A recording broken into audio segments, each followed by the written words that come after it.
Welcome to I'm Spiritual, Dammit. I'm your host, Jenniffer Weigel, and joining me in studio is a pioneer in the mediumship world. I am so grateful she's come all the way from the UK. Mavis Pittilla is, I would say, one of the... how do I put this? We were just talking, you're like the Oprah of the UK, in the sense that you are a longtime veteran of this work, and it's important to you to get the word out about mediumship and soul mediumship, so thanks for being on the program. Thank you very much for inviting me, and it's a pleasure to be here. And yes, you're quite correct. I love the soul mediumship, and I love the opportunity to talk to anyone who wants to listen to me about mediumship, sensitivity, intuition, the psyche, because everyone who lives on this earth has got that potential. Not that they'll fulfill it mediumistically, but they will fulfill it soul awareness. And I think that is growing and is becoming very, very important to people now. Now, it is growing, but do you think that, Mavis, there's a worry that maybe too many people are trying to claim that they have this gift because they had a good night at a party? Now they want to hang a shingle, start a business. There's a lot of work and responsibility that goes into this, isn't there? Absolutely. It's a vocation. Yes. It's a dedication. It's a life of loving, a life of loving the soul and loving the spirit world and loving human beings. Yeah. And that's what's important. And I do agree with you. We have a lot of people at the moment that perhaps are sensitive and intuitive and perhaps a little psychic, that are attaching the label mediumship to that. And mediumship, for the listener, is the other side. You're seeing spirits on the other side of the veil. Yeah, you are talking to them. And you're quite right. It is like lifting a veil and seeing the other world, which is, of course, as real as this one for people like me. So for people like you, you've had this gift since the age of what? Oh, I've had it all my life. Everyone, it's a genetic gift. So it's a genetic ability, really. So you can have it all your life, but it starts to evolve at certain aspects of your life. So some people can have it from childhood. Some people can have it when there is a bereavement in family.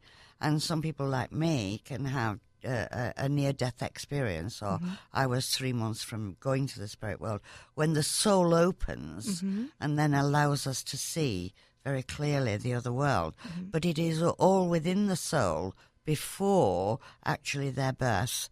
But it's the time slot, that we've got to consider, that it will open for children, and then it will open for young adults, and then it will open for others at middle age. And we can't really ever put a time slot on it. Yeah. It will open when the soul is ready, not when the conscious mind is ready. And so, having interviewed many people who've had near-death experiences, and they come back with heightened, as we say, spidey senses, if you will. You had the gift prior to your near-death experience and then better afterwards? Or explain that to the listeners. Well, I didn't have it at all. Okay. It's genetic, so it's in the family. And so how old were you when you had your near-death experience? Oh, well, I had been given 3 months to live. That's what happened to me. I was about 27. And I was sat at home one sunny day, as bright as today, and I saw a gentleman. He appeared from nowhere. No smoke, no wings, no trumpets sounding. Right. He just appeared, and he told me to go and find a healer, or I wouldn't hear the New Year bells. And he was confirming that I was about to depart this world, but they weren't ready for me in the spirit world. So from that point, then I started to see the spirit world all the time. So, for instance, you'd come into my home and I'd say, oh, you can't sit there, my grandmother's there.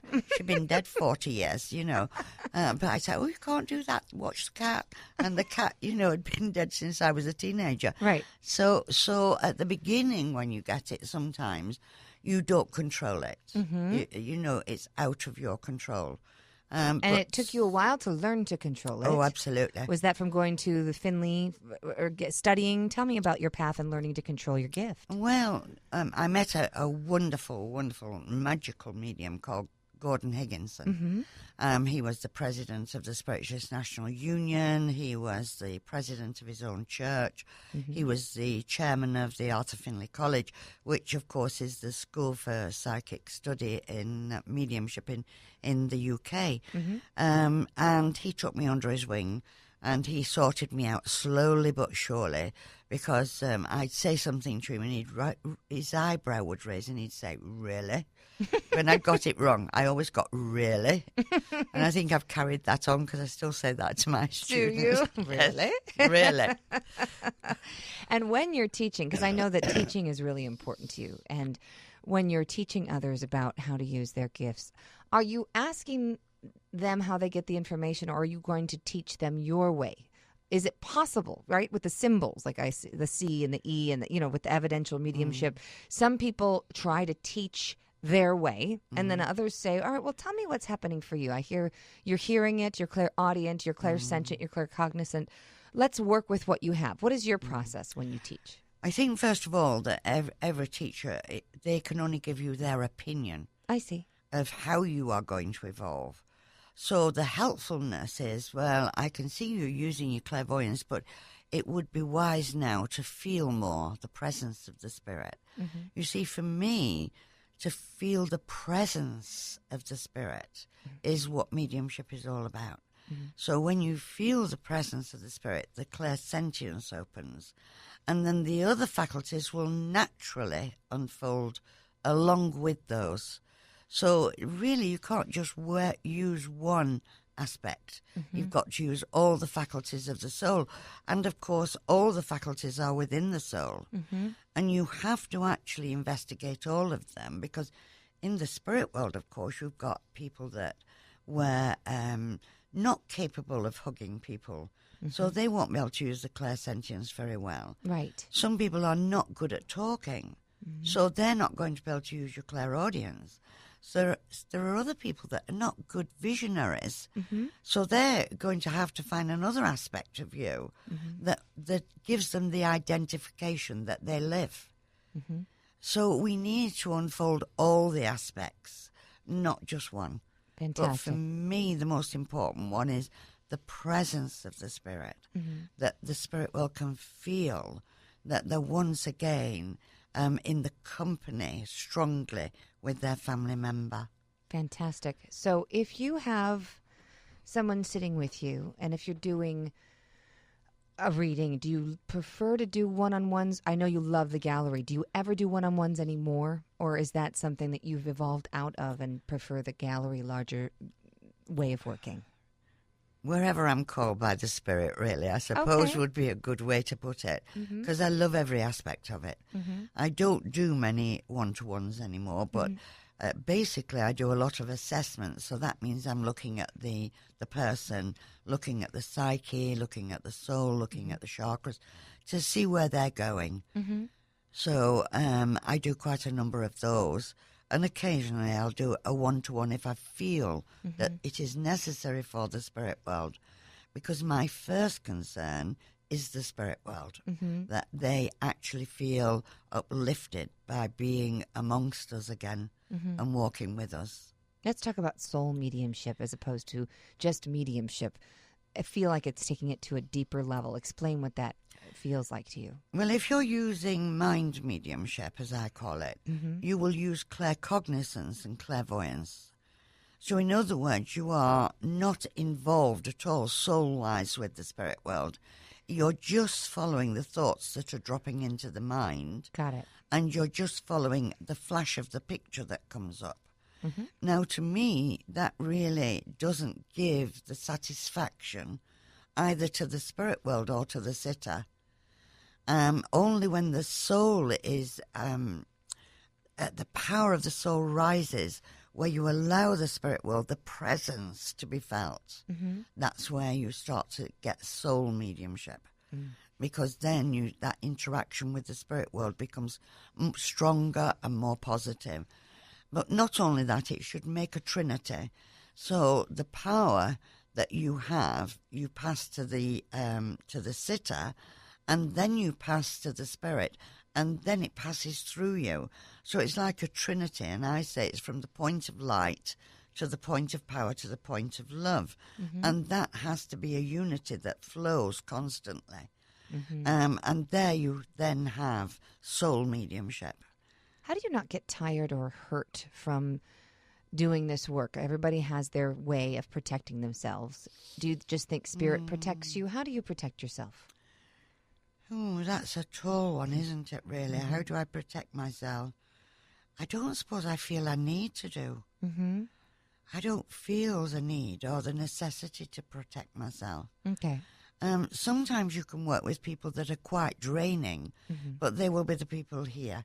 And if you want to talk about protection, it's like stopping the people actually putting their depression on you. Right.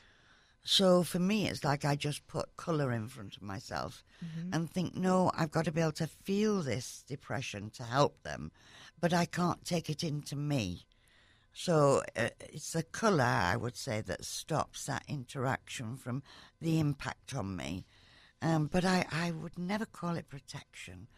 You know, it's just such a beautiful world we live in with beautiful people, and we've got too much of this insular, everybody afraid. Well, there's so much violence and fear and all these chaotic times that we live in. It's hard to get people into that space of love that you're talking about. Yes, and yet look what's happening now all over the world.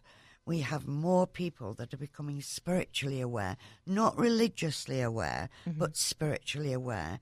And they are going out on a limb to help people that are in floods, in fires, in these atrocities that are happening.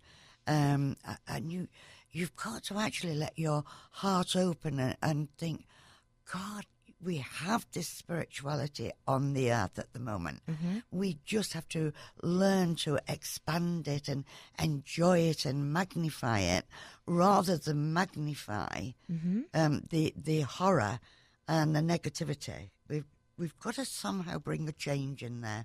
Is that some of the messages that come through? Is there a through line of messages that the spirits on the other side, who have more access to the light than we do, what are some of the things they're trying to impart in the people that are sitting with you? I feel that the peace on earth, goodwill towards man, I think that's one of the main things, you know, that we can live in harmony here. We can be at peace. Yes, there'll always be controversy, always be problems. This is what this planet is about. But we as human beings actually can evolve our soul and our spirit to a greater degree that helps us to face the challenges of those horrors and deal with them differently than in the past. And I see this, I see it a lot with people that actually never become mediums, but they're beautiful healers of the earth. They're beautiful animal healers. They're beautiful healers that just want the planet to exist in a happy, harmonious way. And the more we can draw together those types of souls, then the better the power is on earth and the more peace will come. So this is the information, really, that I believe the soul mediums are bringing forward to the earth. That love, like life, can never die. And we are still involved with the love of the past, but there is a love for the future that we've still to go for. And they're walking right next to us. We just can't see that vibration. Well, you can, but the rest of us can't see that vibration. But I only see it when I switch on, of course. I'm not looking at them all the time. Right. I remember someone saying to me once, I'm afraid to either be in your presence just in case you can read everything about me, or the spirit world are going to tell you all about me. And I think, oh, God, no. Thank God I can switch it off. That's right. Yes. And you have that ability. You're blessed, because some people are still learning and they can't switch it off. And this brings up the children that come into this world with that kind of heightened intuition and gift of seeing and mediumship and soul mediumship, although they don't know how to control it yet. I was sharing with you that my son has shared some stories with me about being able to see his grandfather who passed before he was born. And now he says, I was just making that up. And in your experience with seeing children who have had these gifts, what would you, if my son were sitting here, what would you tell him? I would say, well done. I would say if you saw your grandfather, the purpose for it was for you to help your grandfather as much as your grandfather helped you. Mm-hmm. So he obviously wanted to communicate with his grandson. He must have had a need there to communicate with him. Mm-hmm. And the more his grandson recognized that, then the more uplifted your father would have become. Mm-hmm. And more joy would have come to him because of his grandson. And then about 11 or 12 years of age, that's when it starts to close down. Mm-hmm. And it will close down, and possibly until he's 27, 37. Okay. And that's because he's got to live a natural life. So he's got to go through the knocks and bangs and the challenges and, the interaction, love affairs, marriages, births. Wait, marriages? I was hoping you wouldn't follow in the family footsteps of multiple marriages. Well, perhaps not. Perhaps not. I'm not giving him a message, I assure you, this afternoon. But it is. He has to live an ordinary life. Yes. So with children, the best thing parents can do is not actually shout at them or tell them that they're making it up or it's imagination, but just let them naturally talk to you about what they're seeing, and it'll eventually, the soul will close. The soul is very much like a flower, If you look at the flower, it opens to the sun, and then slowly it will close down. And then it'll open again the following day. Mediumship's a bit like that for children. It opens and it's glorious, and then it has the time to rest. And for your son, I would imagine he's going through his rest period, and he's living his material life, which of course he has to do because that's why he's here. Got it. And so for somebody who's listening right now, if they feel that they had quite a heightened intuition, but maybe they're going through their quiet period and maybe they're thinking they want to open it back up, what's an exercise that they can do while they're listening to this, if they're driving after they turn this off? What's a good tune-in exercise for them to try to incorporate? Well, first of all, just be aware that it isn't the conscious mind that can do this. The soul has to be ready.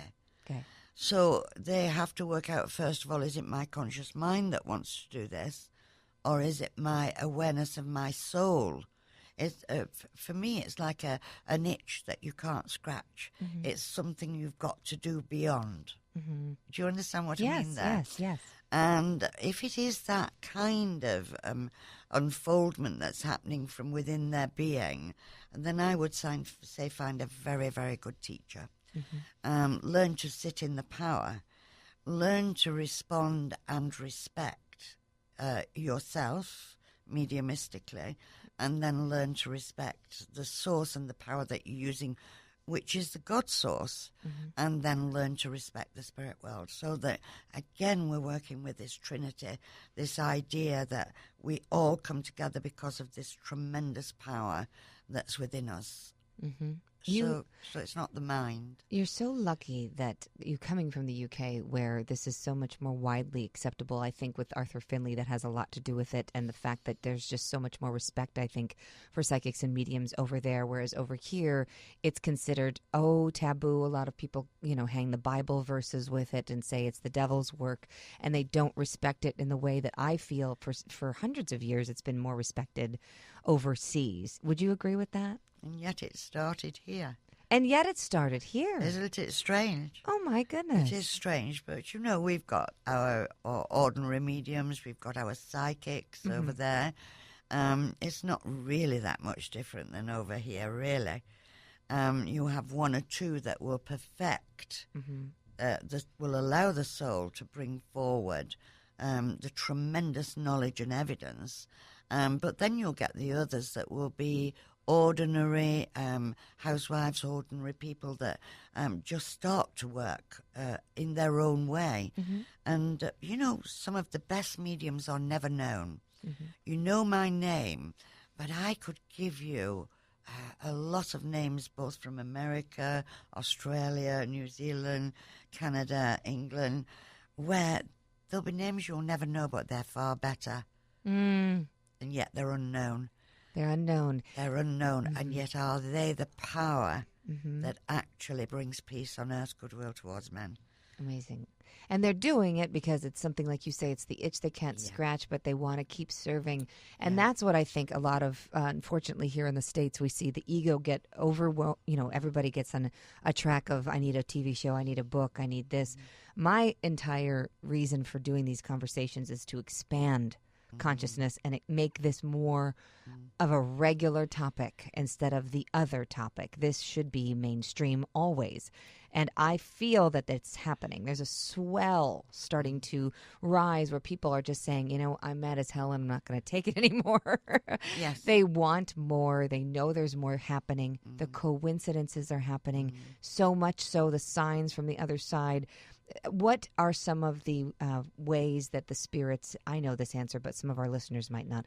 What are some of the ways that they send us signs and signals? Oh, they can do it in many ways. First of all, they can use telekinesis, which means that they can give you a feather. Oh, sure. Okay. Or you can have your lights flickering. They can attract your attention in many, many ways. But basically and simply, they will make a contact with you through your senses. So you will think, oh my God, is that my imagination? Or did I feel this? And it's this battle between imagination and logic and mediumship all the time until you get established. This is why you really do need to get a good teacher and settle into a good pattern of understanding and understand the theory behind it, because there is a theory behind it. And if you can actually find someone who will not try to force you into a direction of thinking, but will give you an opportunity to look at different attitudes and paths you can follow. All right? Yeah. Because there are so many paths that you can unfold as you're going along. Yeah. And as long as you know that your soul is in agreement with what you're listening to or what you're seeing or what you're sensing, then you are going to walk forward in peace. And I know you mentioned when it gets out of control, such as egotistical, use that word once or twice. And I think that because you are doing something that very few people can do, and because they're stroking your ego all the time, telling you're the greatest thing since sliced bread, if you're not careful, you can start to believe it. Okay. Yeah. And it doesn't last very long, because usually there's something will happen and it will bring you down to earth. And you'll, there's a lovely saying in one of my fiction books that I love that Catherine Cookson wrote, and she says, God is a blind miller. He grinds us all exceedingly small, and then we become good food for other people. That's it. And I think that says it in a nutshell. So for some of our youngsters that are seeing the potential for stardom, I feel that eventually they will mature beyond that. And the awakening will come that isn't what it's about. It's about what you're doing that's trying to make it quite normal for mediumistic children to grow up in freedom without them being criticized or counseled. Or, in the past, I mean, they were put in institutions. Yeah, shock weren't treatments. they? Yes. They had all kinds of nasty things happen to them. Yes. But even now, I work with some adults who have actually come up in a doctrine, and they're still a little bit tender and nervous about whether this is right or this is wrong. And for you to explain to those who feel it's wrong, talking to the other side on a frequent basis where they're pretty much telling you it's not wrong, it's right and it's real, what would you say to them? I would say just know that if the people that talked to you loved you when they were here, what has changed? Right. How could they have become evil or bad or wrong? If they loved you when they were here, that love has become magnified, not minimized. What if they didn't love you when they were here, or they were mean, or they were evil? Oh. Do they have regrets? Do they come back with I'm sorries? Oh, absolutely. Yeah. Absolutely. They will have to go through the architect's plan again. Okay. So they will have to do their review. That you believe in a life review where you see and feel everything you Oh, put absolutely. out. Okay. Everything you've done, it's compensation and retribution hereafter. Got it. For all the good and evil deeds done on earth. So, yes, you do have fathers and sisters and aunts and uncles that come back saying they're sorry. And usually the people here forgive them sooner than the people in the spirit world forgive themselves. It's strange. Yeah. They will be saying that for quite a long time before they learn to forgive themselves for what they've done. Okay. And that's because they're having to relive it, if you like, by looking at the video over and over again. And feel until it. They've made the change.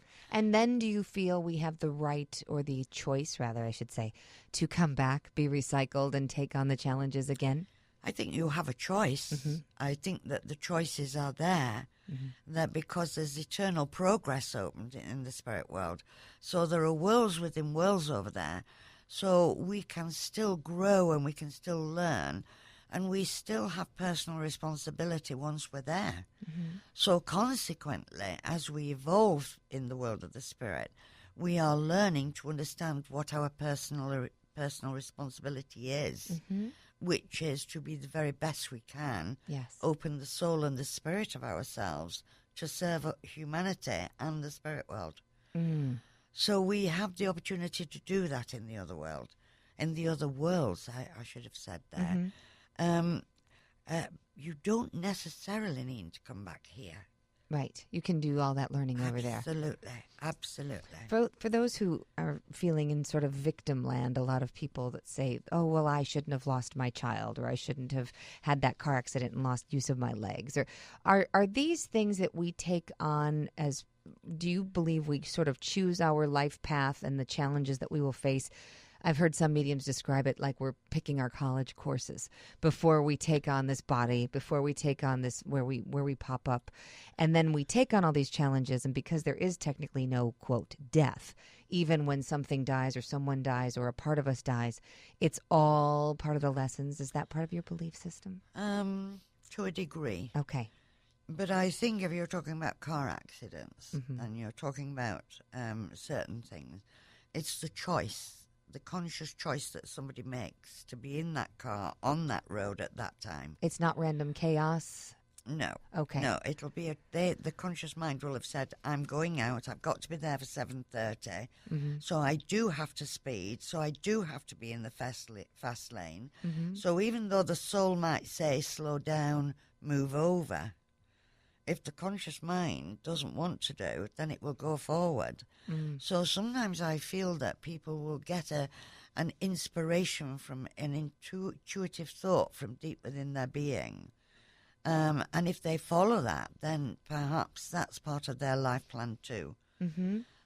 So I believe in the architect's plan, but I also believe that we are personally responsible at certain times of our lives to make choices. I see. Because that's our free will. And we can never remove that free will. Right. Free will has really gotten us in a lot of messes, hasn't it? A lot of trouble. A lot of trouble. And the conscious mind, of course, just seems to like us being in trouble. Yeah. It loves us being negative. Don't do that and don't do this. It's a familiar vibration. Where if you're listening to the soul will give you a positive thought, a positive way forward. It won't always be on the negative. It will look for the positive. Where the conscious mind's a bit crazy at times. Right. It wants you to do things and meditation or going into the quiet and finding your way back with prayer, because prayer has a lot.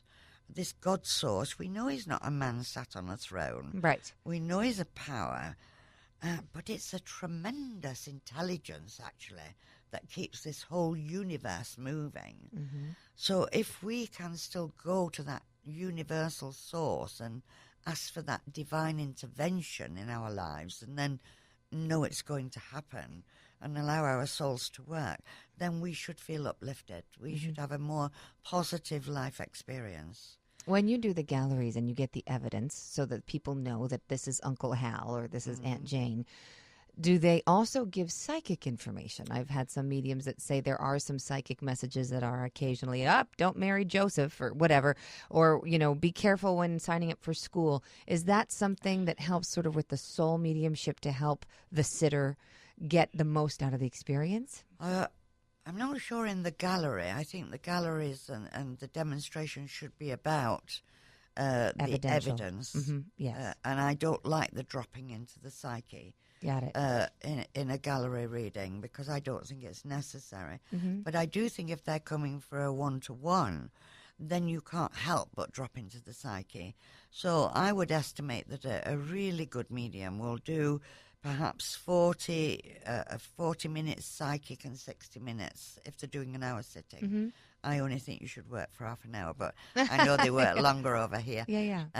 So an hour sitting, I would say 60-40. And I don't think that the medium can do anything about that, because it's that influence that I talked about before of the inpouring and the outpouring of the power. So it envelops the spirit and then it drops you down into the person and then back up to the spirit. So that's how it works with the one-to-one, which I feel that those are the times. And, I'm not bothered about people using the tools such as tarot cards, rune stones, angel cards. I have no problem with that on the one-to-ones. On the one-to-ones, exactly. Because quite often when people come to you for a one-to-one, they are in desperate need either of the evidence of life after death or help with their decisions. But when I'm doing a one-to-one, I will always say this is my opinion of what I'm seeing. It is still your responsibility what decision you make about this. Do you think people get too dependent on mediums and psychics? It's a problem, isn't it? It is. It is. Some will say, don't come to me more than twice a year. I can't. You need to learn how to put one foot in front of the other and talk to them yourself. Absolutely. Absolutely. I think once a year is enough to see a person, because it will always be in the subconscious. Yes. Because it's mental mediumship, so everything's retained within the mind and it drops into the subconscious. So if you're seeing them 2 or 3 times a year, some of that in the subconscious will come back into the conscious mind and you'll know. Yes. And that is the difficulty, because you'll want to, you'll know that person wants you to guide them through. Yeah. And that really shouldn't be what mediums are about. But, we have very good psychics who are good at prediction. We have very good intuitive people on the earth. And that really, if you look at history, the past history, they did do an awful lot of good. And I don't decry them. I think that the soul is open to fulfill the work that the God source wanted them to do while they were here. But at the same token, don't you think that because of free will, the psychic job is very dangerous in a way? Because absolutely. We can just make a sharp left turn or pick up the phone and go to Jamaica just because we want to. And then all that stuff that was said that I know a psychic is seeing because they're seeing the momentum that would move forward, as it were, in the same vibration that they're sitting with the person, correct? But we can just put a stick in the bicycle spokes and fly over the handlebars. Absolutely. Yeah. And the other problem you've got is that the psychic can read telepathy. Yeah. They're telepathic. So because of the telepathy, they can actually, if they're not careful, if they're not trained correctly, they will do is they will read the need within the mind of the person. That isn't the psyche. What the psyche is of soul. So it's a soul-to-soul link. So your soul and the sitter's soul merge together into the oneness. So that's where you get the purity that comes through. Right. So it's not telepathy. It's not reading the auric field. It's actually this soul-to-soul bond. And then you won't know what's going on in the mind. You'll only listen and respond to what the soul is telling you. And the soul will say, the choice is yours. Yes. That's what will happen. The soul will never dictate to the conscious mind. It will always put the offer out, but the conscious mind has to make the decision. Have you come across dark energies in your galleries? No. So nothing that is not in the light will come? No. Because you state that clearly ahead of time? Or? No, because I don't believe in it. Oh, tell me. I don't believe in earthbound spirits. Okay. I don't believe in evil entities. I believe that the intelligence of the spirit world is such that whoever goes to the spirit world will be gathered in. And if they have the potential to be an evil energy or a dark energy, they will be encompassed in light. And they won't be connected with this earth at all.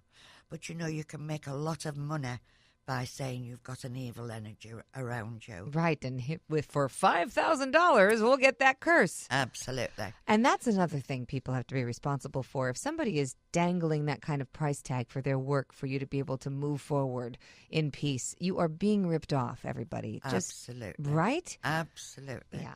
But so what about all this photographic and digital evidence of hauntings and darkness and moans and creepy feelings? I mean, I've walked into places that have a terrible energy, and you just think, what's happened in this place? I don't even want to know. Now you've got to understand that. You're talking about something totally different. Oh, okay. So you don't... What you're talking about is that there has been in that home or in that place, there has been some horror. Okay. So it's left an imprint. Impregnated into the walls. Got it. There's no person there. Got it. It is the memory that is impregnated. Got it. And that's all you're picking up. Okay. Got it. You're picking up the imprint of that memory. Absolutely. And with the ghosts that you hear, that again is the imprints. Okay. But it isn't a spirit. It is a ghost. So you can't communicate. So you with believe in that. ghosts? Not really believe in ghosts, but I do believe that people see, if you like, the imagery of someone that once lived on Earth. And then what are they? But you can't talk to them because they're not really there. It's It's a trick of the eye? No, it's a similar imprint. You have sensed it when you moved into a home. People will clairvoyantly see it as an imprint, and it will come up as if it's a person. But you can't communicate because there's no intelligence there. There's no soul there. There's no spirit there. Have you ever had arguments with Ghostbusters about this? A lot of people make a lot of money saying that they're, absolutely got to clear it out. Here's my sage. Absolutely. Here's my cross. I've got friends who believe in it, and we choose not to discuss it. It's sort of like politics over here. It is. It is a little. It's a hot potato. It is. It is a hot potato. I do agree with you, but I can only speak my truth. Right. And everybody is entitled to their truth and their understanding. But if you look at evil spirits, it comes from old religions and old doctrines. And we should be moving on now with our understanding and our intelligence, where in the past we used to, such a lot of things took place that we now can say, because we have an understanding far greater, we can say, yes, that was right in the past, but it's not right in the present, nor will it be right for the future. And I always say to people, when I've been in the spirit world 50 years, people are going to say, Mavis, we did believe what you said and it was right for you, but now we're going forward thinking this. Because we've got to keep evolving. Right. We can't stop evolving and exploring and changing. We have to keep going.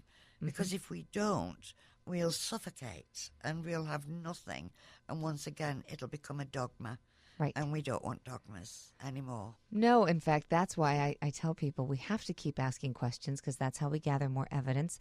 Otherwise, we'd still think the world was flat, or we'd be smoking on airplanes. Absolutely. So that is how we change over time. And, yes. and it has to keep happening, like you say, the momentum of the ball rolling down the hill. Otherwise, we just won't evolve. We won't evolve. How do people find you, Mavis? How do people find me? Yes. I mean, do you want to be a Facebook person? Do you want a website? What would you like the listeners to know if they want to reach out and see you and come to you for a workshop? What is your favorite way of reaching out to your adoring public? Oh, well, I know that they can get to me on a website. Is it your name, MavisPittilla.com? Yes, I think that's about right. All right. Okay. So I gather you're not on your website all the time, are you, Mavis? I'm not very technical. When Steve Jobs died, I wanted him as my guide, but I couldn't get him because he wouldn't have me. He wouldn't? He was too busy? No, he said I wasn't highly evolved enough in technology. Well, let's find somebody else. He's got to have somebody who used him as a mentor. Absolutely. And they can help you. Maybe they're on this plane, Mavis. Yes. Not even in the spirit world. Absolutely. I've got two there. That's right. Okay. Perfect. I couldn't manage without them. Fantastic. Well, thank you to all of those who keep you going, that got you here. I'm grateful for Thomas John for introducing us, because it all happens through a connection, and you never know where that web is going to go and how those pieces are going to come together. And sometimes people come in our lives for just a minute, and sometimes they come in our lives for a lifetime. And I hope that this was more than a 45-minute exchange, because I would love to continue the conversation with you in the future. It was just such a pleasure to have you. And can I say thank you for having me, and thank you for your questions, which were so sensible and so spiritual and so uplifting, rather than what I normally get. So thank you very much. Oh, what a treat. Thank you. That's the best compliment I've ever gotten. MavisPittilla.com. Thank you for your insights. Everybody out there listening, please treat others the way you'd like to be treated. And stay spiritual, damn it. I'm Jenniffer Weigel at JennWeigel.com, and we'll see you next time. And we'll see you next time. And we'll see you next time. And we'll see you next time. And we'll see you next time. And we'll see you next time. And we'll see you next time. And we'll see you next time. And we'll see you next time.